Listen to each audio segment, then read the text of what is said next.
The presiding judge in the alleged corruption case between the state and Saidu Nalo and 4 others, Honorable Justice Adrian Fisher, has adjourned the 4th accused, Dr. Samura Kamara's appeal for the release of his passport to the 3rd of May 2023. Justice Fisher also adjourned any further proceedings in the case until the 14th of July this year. He said this to allow the All People's Congress presidential aspirant Dr. Samura Kamara and the party to concentrate on the June 24th elections. Samuel Ibrahim Kuroma was in court earlier on that day and now reports. This court would now postpone further proceedings in this case until after the general elections. In the circumstances, I shall make the following orders. The application by the 4th accused for the release of his passport is refused for the reasons given. 2. The 4th accused is at liberty to renew the said application for the release of his passport with further information on Wednesday, the 3rd of May 2023. Third, this matter is adjourned for a continuation of the criminal trial to Friday, the 14th day of July 2023. Bail continues. Honorable Justice Adrian Fisher echoing adjournments on the matter between the states and Saidu Nalo and others, of which one of the accused person is the current flag bearer of the main opposition, All People's Congress Party, Dr. Samura Kamara. Today's proceeding surrounds an affidavit application for the release of Dr. Samura Kamara's passport, which was taken from him in line with the law. According to Dr. Kamara's defense team, the accused, they say, is a responsible citizen who shall be representing the main opposition in the upcoming elections, and as such can't go hiding, but needs the passport to secure a visa to attend an urgent meeting abroad, and so needs the passport urgently. The learned judge, while reading the arguments of the prosecution, says the information put forward by the defense for the release of Dr. Samura Kamara were inadequate to have triggered a release of the passport, and however urged for the 4th accused to renew his application with sufficient evidence. With elections drawing close and knowing very well the key stake the 4th accused and his party holds going into the elections, Justice Adrian Fisher says the court wouldn't want to be seen as a potential disruption as the 4th accused and his party gears up for elections. The 4th accused and his political party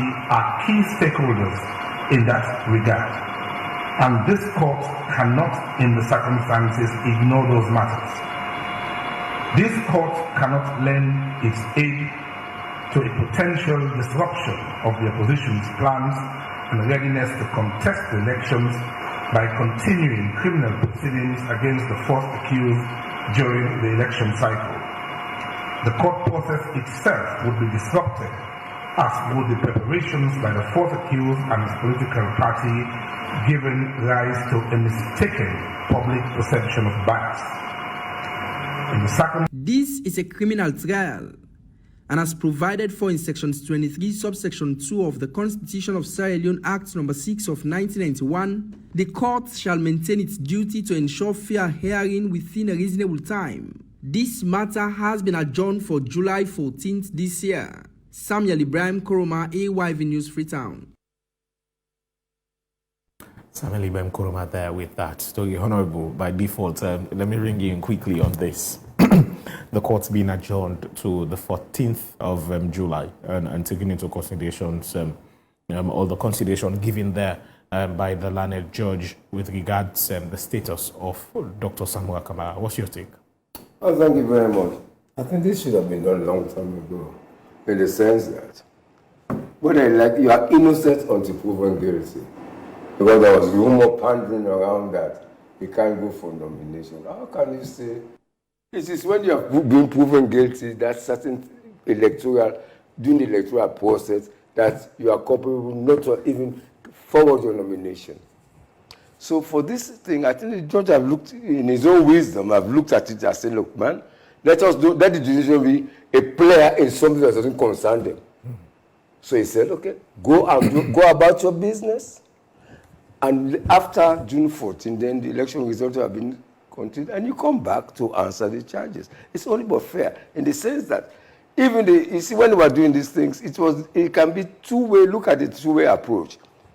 You start publicizing that this man active, but this man active. But I do not trying to influence the wider view of the public to change their mind. So in other words, give him the space to operate freely. And the passport, if you want to go and raise funds, he has the right to do that. If you want to go to Kaila, because what they were doing is every 2 days adjournment. So if you want to go and campaign in Kaila, they call the case and then they adjourn at 3 o'clock. Can you get to Kaila at 6?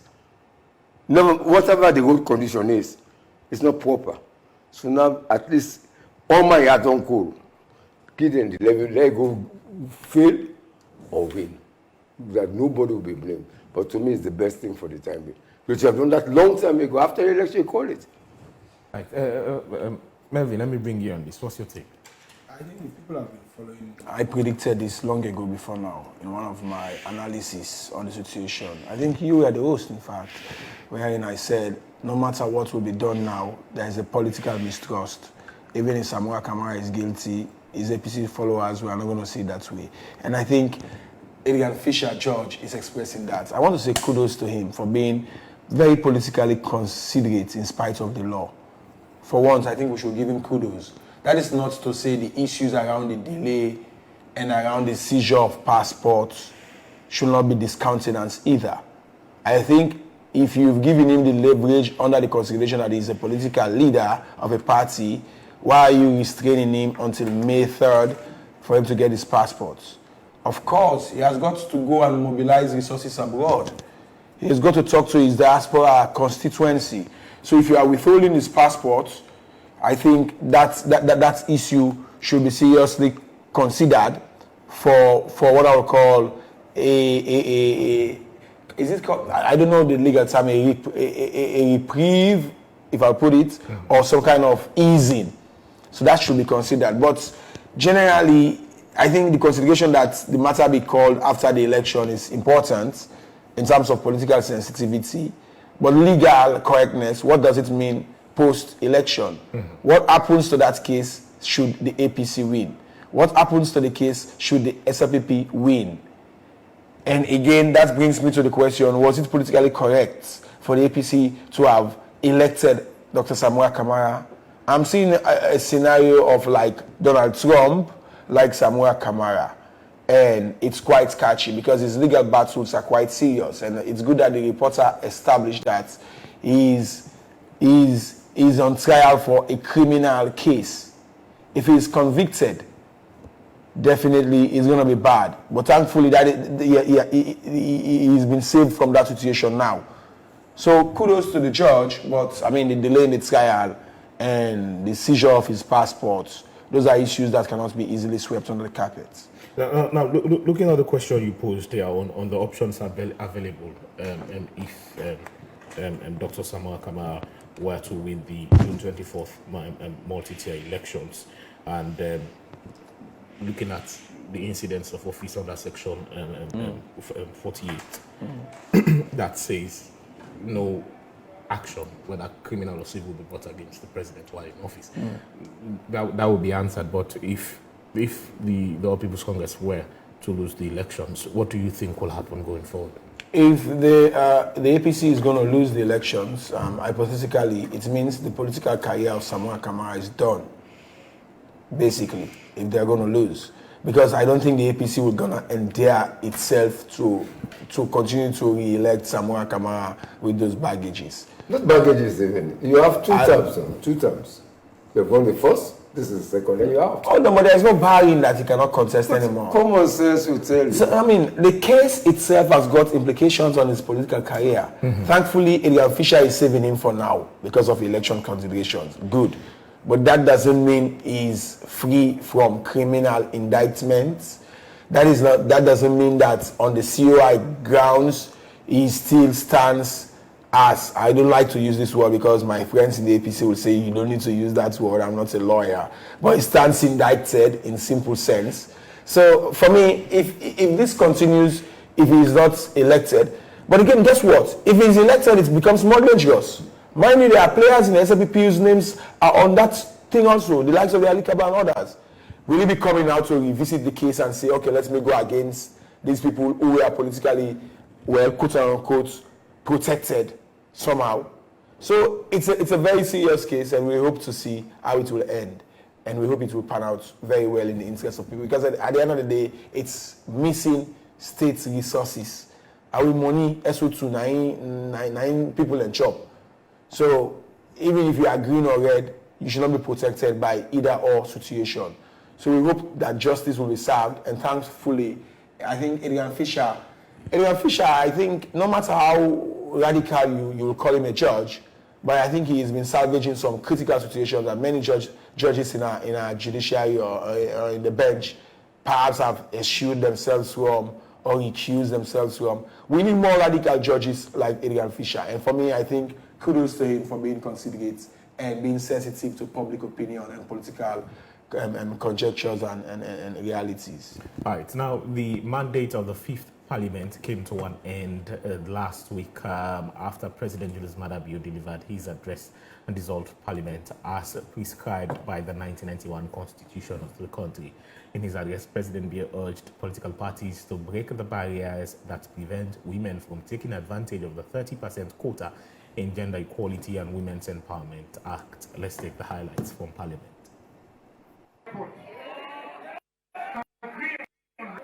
That this infrastructure investment is timely and necessary.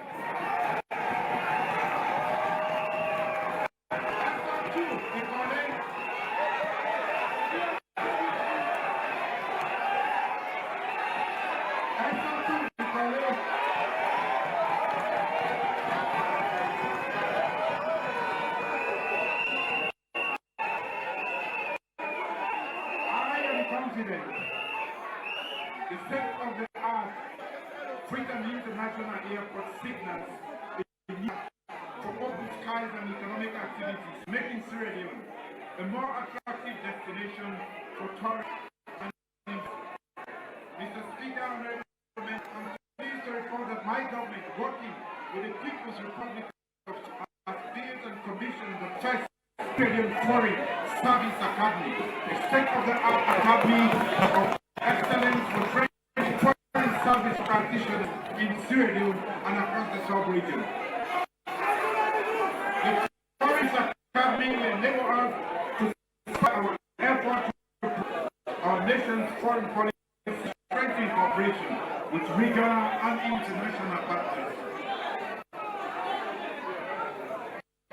Honorable members, I'm proud of our work, especially in the road sector. My government, working with partners, has completed the dual carriage highway, 4 lanes, with 3 lines medians from Freetown to Maisiaka.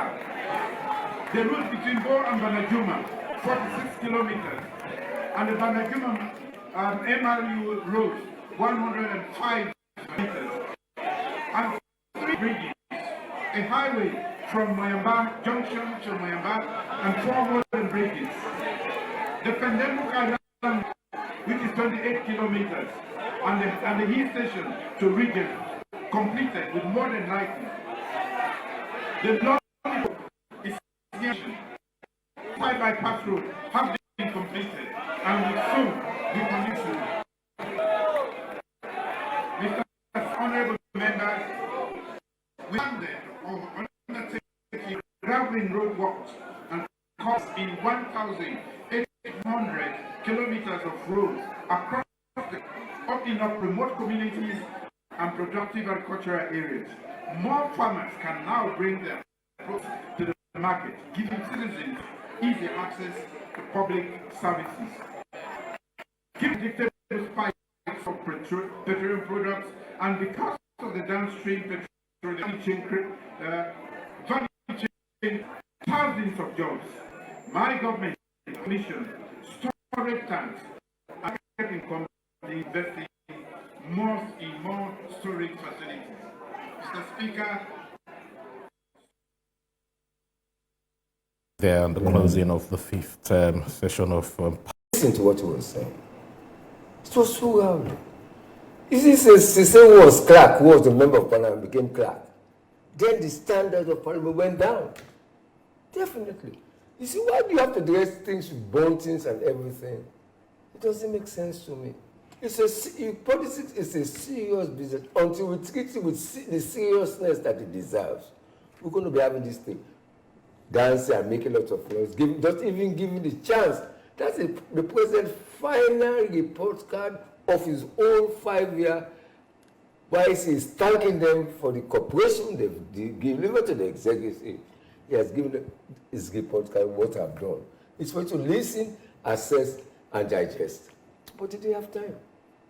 It was too rowdy for my own comfort, for my comfort.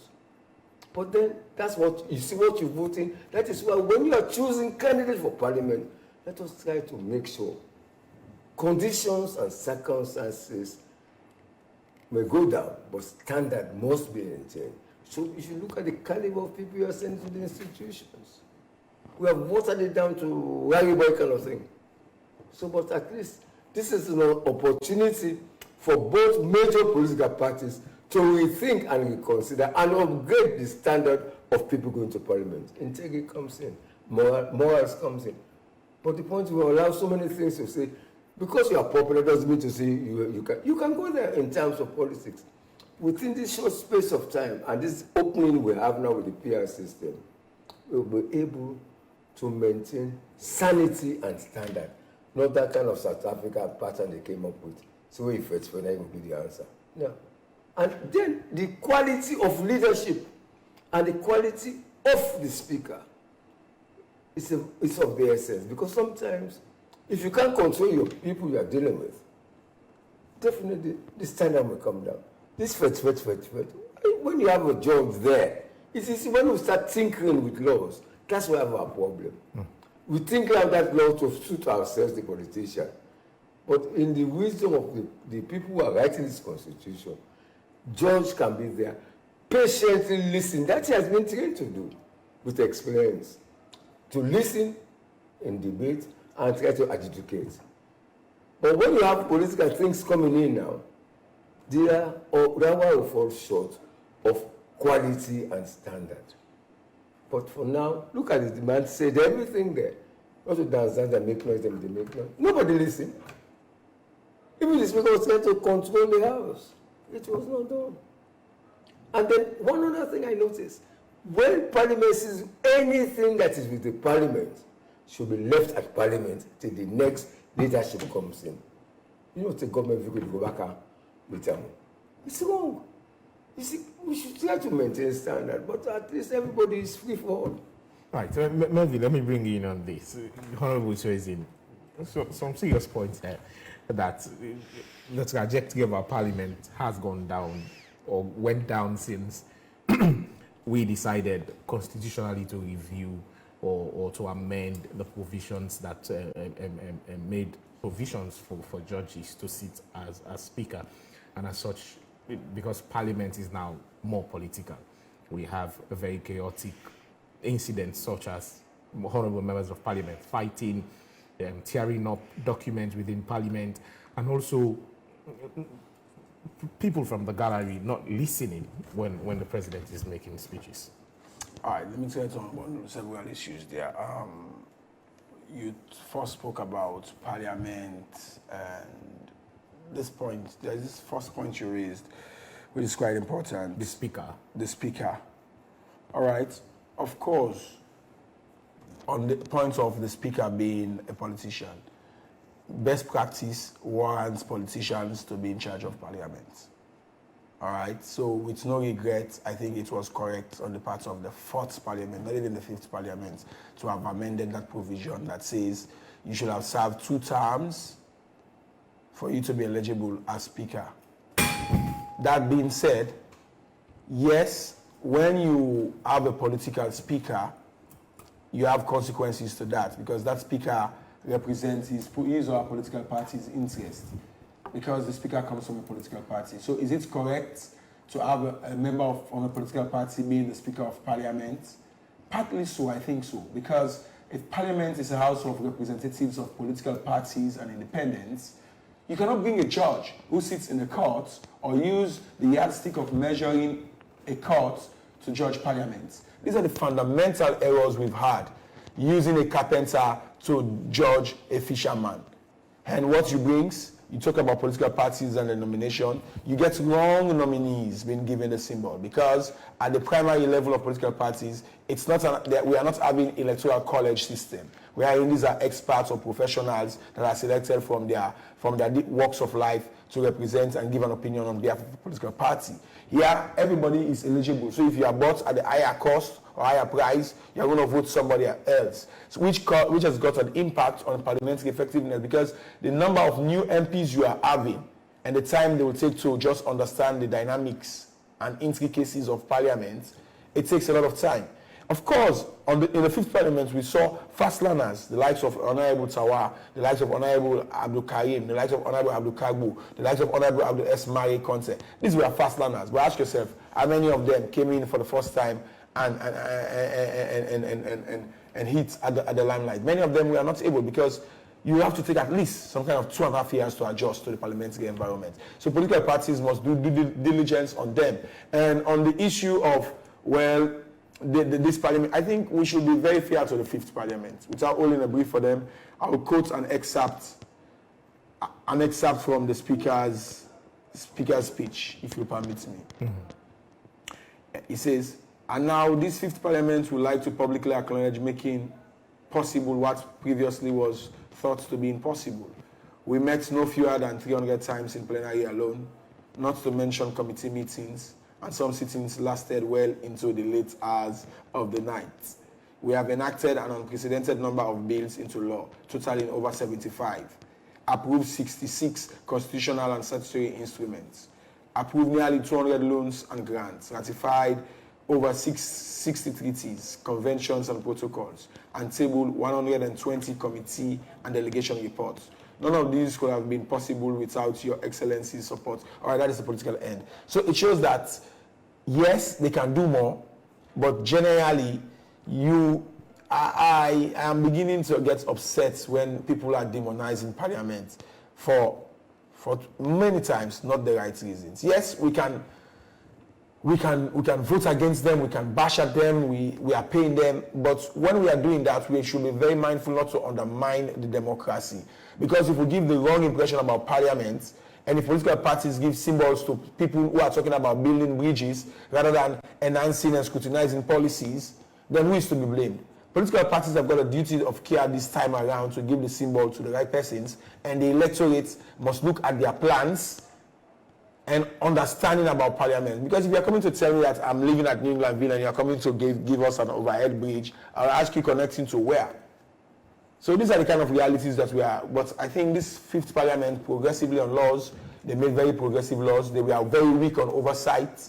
We had serious issues on representation. Many of them were going to parliament late. Some of them were not attending sittings. These were all issues. But in terms of their deliverables, you cannot use one size to fit all. And will those disadvantages you've mentioned be tied to the leadership Parliament had during this session? Because that's what Honorable is driving at. The leadership is a child or a product of the political parties. Instead of blaming the leadership, you blame the political parties, because whatever that is being announced in Parliament, we used to have the majority and minority leader, but now we have the leader of government business and leader of the opposition, which in itself is reconstructing of the political dispensation. That as it may, fine. But the leadership, they will only champion things from their political parties and the executive. So instead of blaming Parliament, blame the president. When we see MPs fight in Parliament, it's not because of a private member's motion coming from Parliament. It's because of the Attorney General's office and the Ministry of Justice, and the executive has not consulted well with political parties. It's because of the Constitution itself has not making a buy-in upon consultation.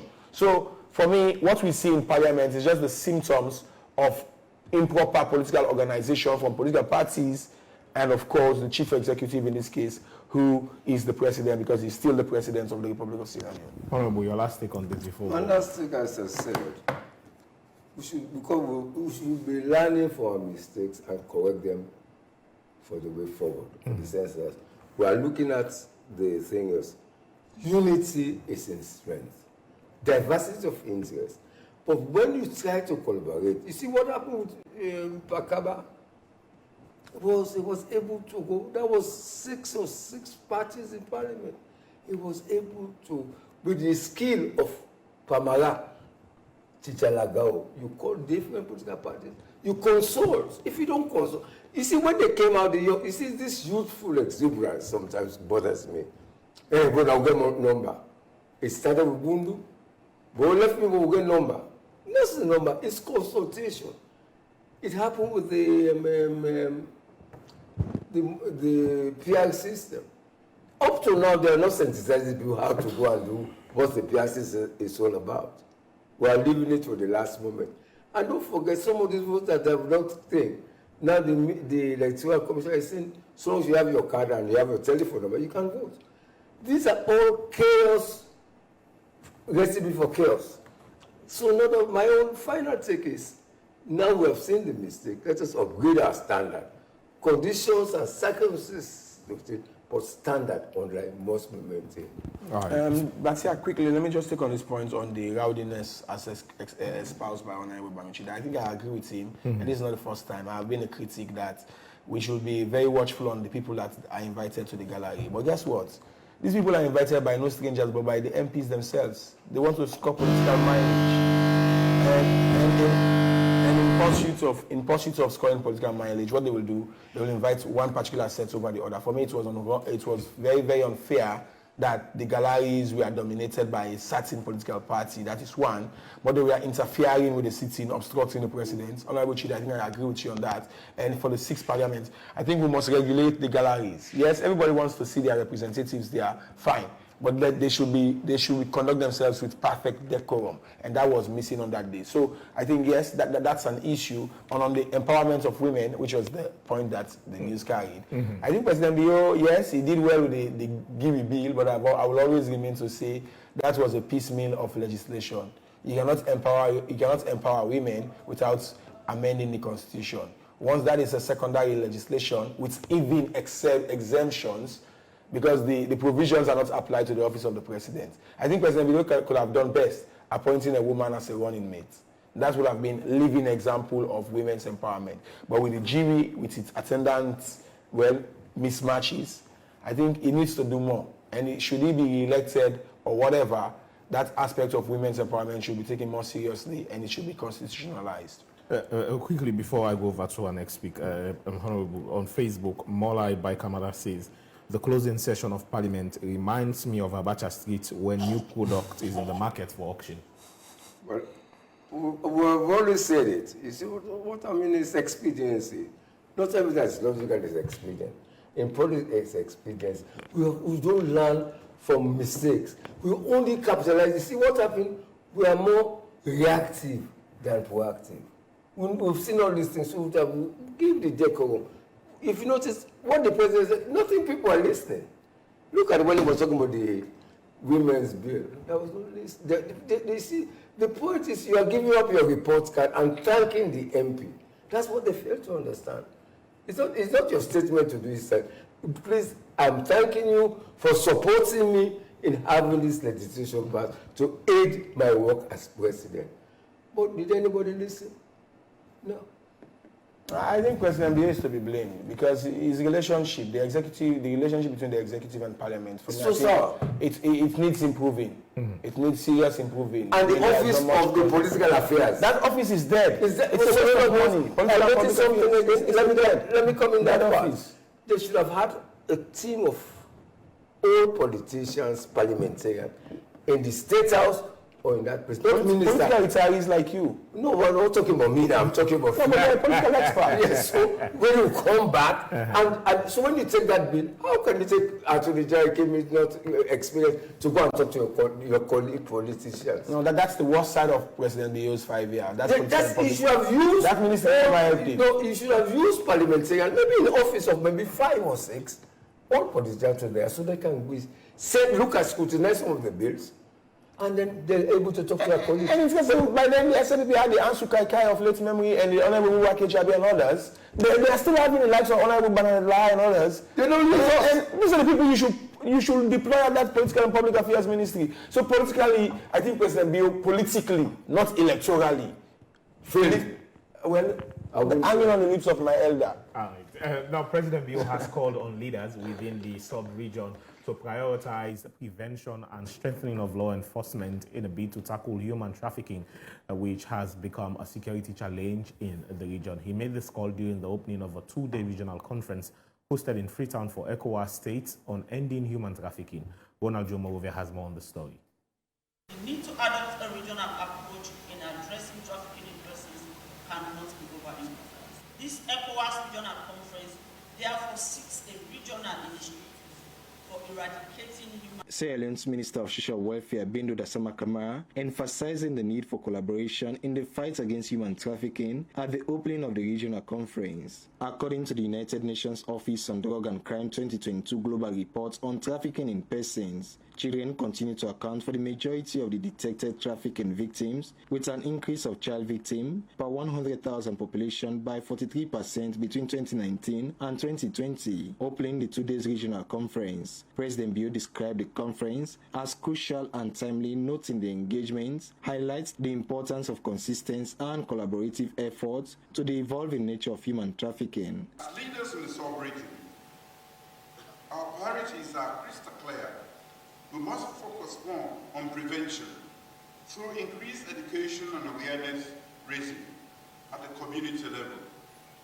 We need to enhance support to survivors by providing them with services in a dignified manner when they are identified. We must toughen our law enforcement and judicial response to ensure that more perpetrators of human trafficking are persecuted. Making it risky and expensive enterprise for these criminals is essential. This conference offers a new opportunity to enhance regional cooperation and collaboration on information sharing.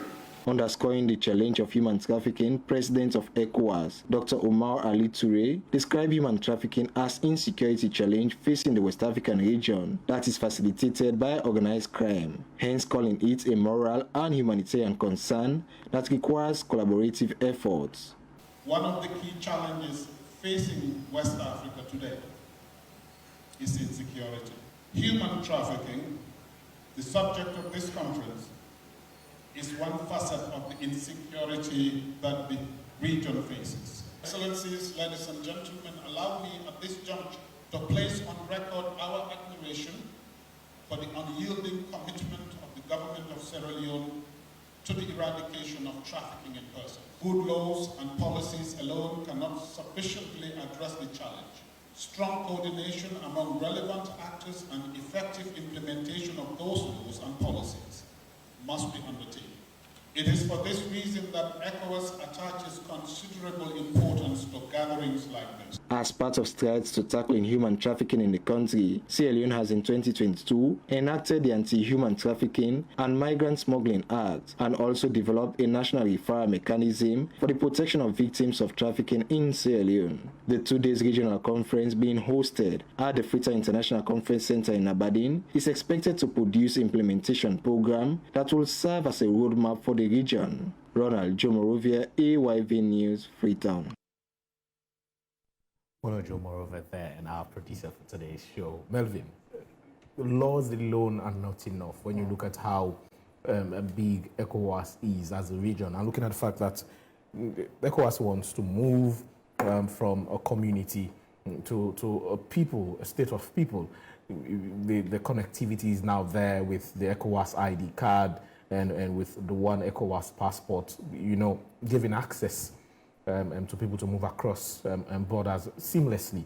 But this also increases the chance of people being trafficked, and governments lack the capacity, even though the laws are there if you are being caught, but the capacity to nib it on the board and to ensure that traffickers do not have a safe space within the West African states has not been the case when you look at what's happening in the Maghreb region, for example, and how people want to cross the Mediterranean Sea. How more proactive as a community, as a people, as a region, should we be, and our leaders should be, to ensure that traffickers or trafficking do not happen? Well, we should be very robust in having our borders being controlled. We should make it very easy and accessible for people to have authentic migration documents or traveling documents, wherein you've not addressed the bottom line issues of poverty and corruption. If you ask yourself, why are people being trafficked? Because many of them want to go for greener pasture in Europe and America.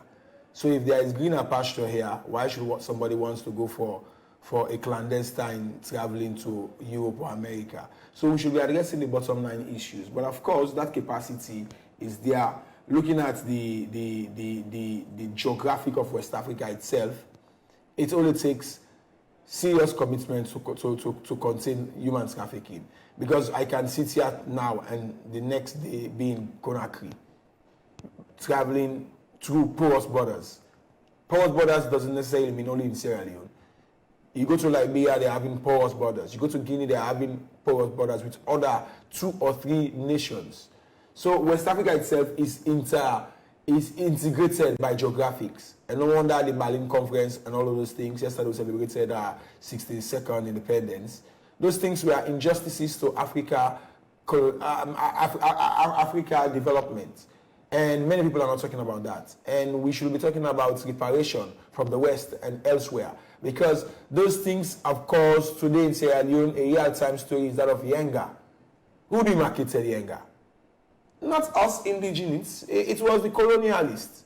So they've left behind several problems. And today we are seeing corruption and poverty. We think it's just in our own making. Yes, we should shake off from those shackles of slavery mentality, but the impact we've not counted enough. And that's why in East and Southern Africa, people are talking about reparation. Even in Benin and Nigeria, they're talking about the returning of the Benin bronze. Why? Because colonialism affected a lot when you talk about these borders and these geographics. When you look technically at West Africa, we are one people, just because of the linguistical barriers. I mean, if you go to Nigeria and at the border with Benin, you're saying these are the same people. If you go to Sierra Leone, the border with Liberia, places and Guinea, these are the same people. But colonialism brought those differences. So now moving forward, I think, yes, we must continue human trafficking, but above all, address the causes of human trafficking and make sure that the laws are very clear as to what is trafficking or what is not. Honorable, Mola is saying Sierra Leone can't even man its borders, and we are talking about stopping human trafficking. This country is a joke when it comes to security. The only good poverty has done for us as a country is make us unattractive to bad people like ISIS, Al-Shabaab, drug lords or cartels, etc., etc. Thank you very much. And I'll comment that person more like who was saying it. What are we talking? If you can make sure you have developed, enhanced with the laws for people to stay in that country than to migrate. Because I don't even understand what they were talking about it though.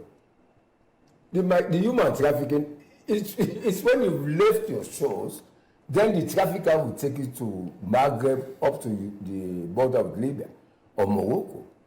What you do is, some people have gone, the ground is greener on the other side. And when you get to the other side, the ground is greener on the other side. So which means most people have gone to Togo are sleeping in the street, Dubai are sleeping in the street. They are coming home.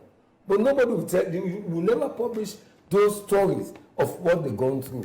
So in other words, the whole interest of Africa, try to make sure your human capital development is improved, and then make sure you create enabling environment for people to say, we more 800,000, we don't buy 700,000. So if somebody come and tell you, I'll have something good for you on the side, you will try to move. Look at the younger issue. Are we addressing the laws of ECOWAS passports? So long as you have that ID card, there's a free movement of people. So I don't see human traffickers are here to take you to Guinea. They are not. It's after you cross the border, they organize. It's an organized crime. They organize it till you leave your shore and take you to where you go. And that's why they fleece and they humanize people. So to me, let us be encouraging our citizens to stay home if we create an enabling environment for them.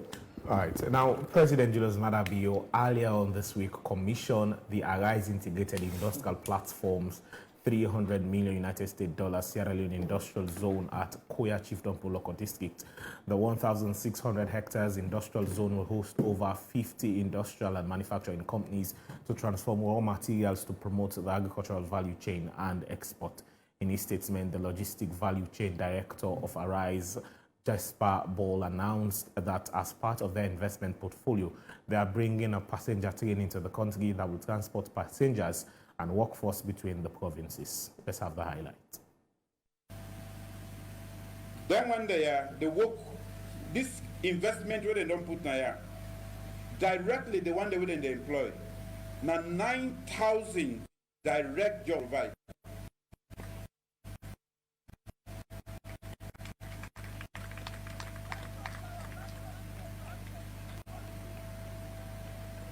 And then in addition to another 5,000, where they will create, with the other activities elsewhere. So I want to say to you, this community must embrace this investment. It should be your baby. Now we don't picking this whole facility for be safe. No thief, not for the go on there. No unbugging for unbug the people them. We for make sure say we support them. If we not make them come on here, we will carry them go other side. Because investor no want thief. Now money then they grow. If you tip on that money, the money not they grow. I know I'm making unbugging them.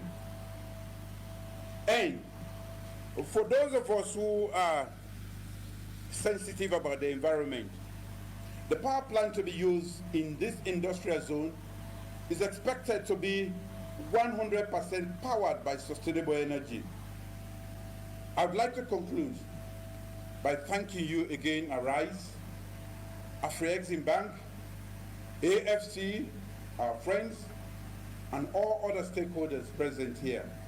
As you can see, almost the whole government is present. This is to show our level of commitment and support for this project. And I'm excited, and I look forward to commissioning the completed project at this site again. Thank you. President Julius Maada there at the groundbreaking ceremony of the commission of Arise IIP partnership, public-private partnership with the government of Sierra Leone. Melvin, by default, let me bring you in on this. You had an industrial zone in Koya Chiefdom housing approximately over 30 to 50 industrial zones that will produce a variety of products, much essential needed goods and also services to that extent, especially light production, like pastes, which we are largely importing as a country, and other things, textile, for example, tile manufacturing, etc., etc. How viable would this project be for the ordinary Sierra Leonean? How viable would the project be? I am not part of the project team. I am not part of the PR team. And yes, I watched, I think, the first part of the agreement in Parliament. Yes, I listened. Firstly, are the companies readily available? Because hanging on the lips of President Bio, he said he looks forward to the commissioning of the project when it is completed. So begs the question, what's the duration of this project? Of course, we already know $300 million investment. At what expectation? BOT. At what expectation, in a sense that, I mean, it's going to create jobs, it's going to return taxes to the coffer, but President Bio himself said, na money, then they grow SO2. Meaning it's not a state-owned property. It's a private entity, and private institutions thrive on profits. Begging the question, at what profits or loss it's going to be in the interest of the ordinary business person that might want to go and invest in that place. So for me, the businesses are readily available. Of course, the project is justifiable. Of course, well, President Bio, I think when he said a SO2 and I want no I'm bugging. It sends for me not the right message. Because what if you are saying that the people are saints? You are technically saying that they are incorruptible. You are saying that they are infallible. And what if along the line they begin to make, let's say, labor mistakes? Let's say environmental mistakes, especially more so when they are saying 100% renewable. What kind of renewable energy? Are we talking about solar or what? Wind. So, or wind power? We don't know. So that needs clarity. So for me, I think the president should have an open mind. Yes, we must protect people's money when they come to invest in our country. We must not create situations of insecurity or people feeling unsafe. But however, that is not to say, like people are payable in our career and say not because somebody in person is sick. Now I mean to say if I go do something else. We want investment, but we must keep a right balance. And you saying that, oh, I know I'm bugging. What if there is a natural fault coming out from the company which the people want to vent out? Are you saying they must not express that? And again, President Bio must be very hopeful because we are entering into an election. Is the election is not 100% assured, except people want to say otherwise. I will always say the minds of Sierra Leoneans cannot be predicted. So what if he has commissioned this one, he has started this one, and somebody gets elected and come and say, oh, it's my project. Now we should have that medium term to secure investment. Because the classic thing about it here, if you don't have security of tenure, you see, when you are telling the people who owns the land and the community, they need to employ those community people so that you can have a sustainable development. But if they are qualified. Yes, but you have to have local and everything. So what is that? Limits them to labor only. No, but you have technicians going to come in. Of course. So that is why I'm saying. Jobs. What caught my attention was, if you have this train, passenger train to bring goods and material to the industrial zone, then you will take that one from that coastal line, the train goes straight to Wataki and take control from Wataki to all these provincial lines. It's a ring road circle. Like when the last government was talking about ring road from Kabbalah, Kono, and you go up to Kanam through Gandon, government have commissioned a bridge. And you can come back, maybe the terminal might be just after like Allentown, and you can have this rail thing going back up the mountain so that you can have passengers going. So it's transportation problem. It's a very laudable project, but the point is a little bit faulty. No, I cannot say it's a bit faulty because we need to be appraised with all necessary documentations and above all, out the application. But looking at that terrain, that Koya terrain, I know there is this toll gate and the train service. Let's not create this over impression on the minds of people that this is a government project. This is a private business. But they mention it. So the train service, I know they are going to provide it. But let people don't expect it's going to be that Kenema train they used to have under that FOC. They must be prepared. Yeah, but then psychologically that is going to be some kind of product. So we are missing a problem here. The people who are paying for that service going to Pendembu. They are paying for it. Yes, but it's a cost. But the point at the time of the economy that we are running, and they provided it, it was just careless of some of our technicians and the politicians that we decided to sell it out and we lose it now. So to get goods from all these things, then they came up with these German buses. So who sold the railway?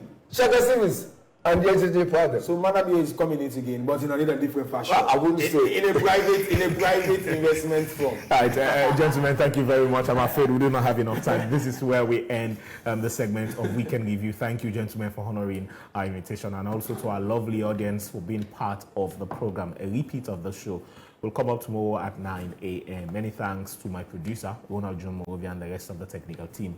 I've been your host, Bokari Matia. Until we meet next time, do have a nice weekend. And don't forget, tonight, the Africa Young Voices Media Empire AYV Pool Fiesta will hold at, in the office here at the Compounds Ground. We have a very beautiful pool. So ensure you have your ticket ready.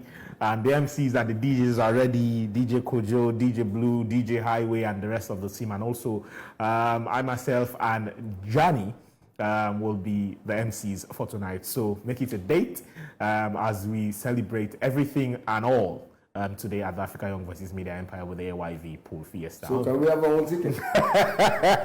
Honorable, please purchase your ticket. Until we meet again, thanks for watching and listening. Do have a pleasant weekend.